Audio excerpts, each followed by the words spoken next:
ముఖ్యంగా ఏంటంటే అలాంటి యువకులని స్ఫూర్తిగా తీసుకుని ఇప్పుడు యువత ముందుకు రావాల్సిన అవసరం ఉంది. నా ఆలోచన ఏంటంటే ఎవరైనా సరే ఇప్పుడు యూత్ వాళ్ళ రంగాల్లో అది అది గేమ్స్ అవ్వచ్చు, లేకపోతే ఇంకొక ఎడ్యుకేషన్ అవ్వచ్చు, ఇంకేదైనా అవ్వచ్చు, స్ఫూర్తిగా తీసుకోవాలి. కొంతమంది యూత్ ఏం చేస్తారంటే ఒక ప్రయత్నం చేసి ఏదైనా ఫెయిల్ అయితే వెంటనే అగాచ్యలు చేసుకొని ఇటు సమాజాన్ని ఇటు తల్లిదండ్రులని బాధ కలిగించే విధంగా ఉంటుంది. జ్యోతి అద్భుతంగా రాణిస్తుంది. నిష్టంగా మన తెలుగు పిల్లలకి కానీ మన భారతదేశానికి కానీ మంచి గుర్తింపు తెస్తుంది. భవిష్యత్తులో నారా లోకేష్ గారు బ్రహ్మాండంగా ఆమెని అన్ని రకాలుగా ఆదుకుంటారు, అన్ని రకాలుగా సపోర్ట్ చేస్తారు.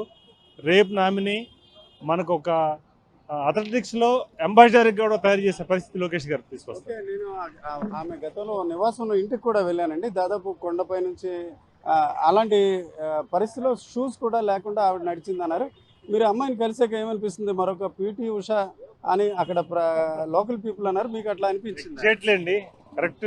నేనైతే బలంగా నమ్ముతున్నాను. అమ్మాయి మాట తీరు కానీ, టైమింగ్స్ కానీ, స్పిరిట్నెస్ కానీ, లేదంటే ఏదైనా సాధించిన పట్టుదల కానీ, నేను దాదాపు 4-5 గంటలు అమ్మాయితో బాంబేలో చూశాను క్లోజ్గా.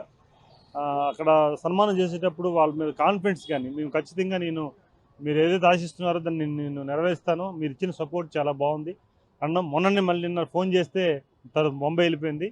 వాళ్ళ నాన్నగారితో కూడా మాట్లాడడం అయింది. అమ్మాయి కూడా అంటుంది, సార్ నాకు లోకేష్ గారితో కలిసి వచ్చిన తర్వాత నాకు కాన్ఫిడెన్స్ పెరిగింది సార్. నిజంగా నాకు అంత అంత గౌరవం వస్తుందని నేను అనుకోలేదు. అంత గౌరవం ఇచ్చారు, అదే రకంగా స్మాల్ సపోర్ట్ ఇచ్చారు. డెఫినెట్లీగా నేను సార్ కలిసి వచ్చిన తర్వాత కాన్ఫిడెన్స్ పెరిగింది. నేనైతే మరొకసారి 100% రేపు ఏ ఏ ఈవెంట్ అయినా నేను గెలవాలనే ఫీలింగ్ అతనికి వచ్చింది.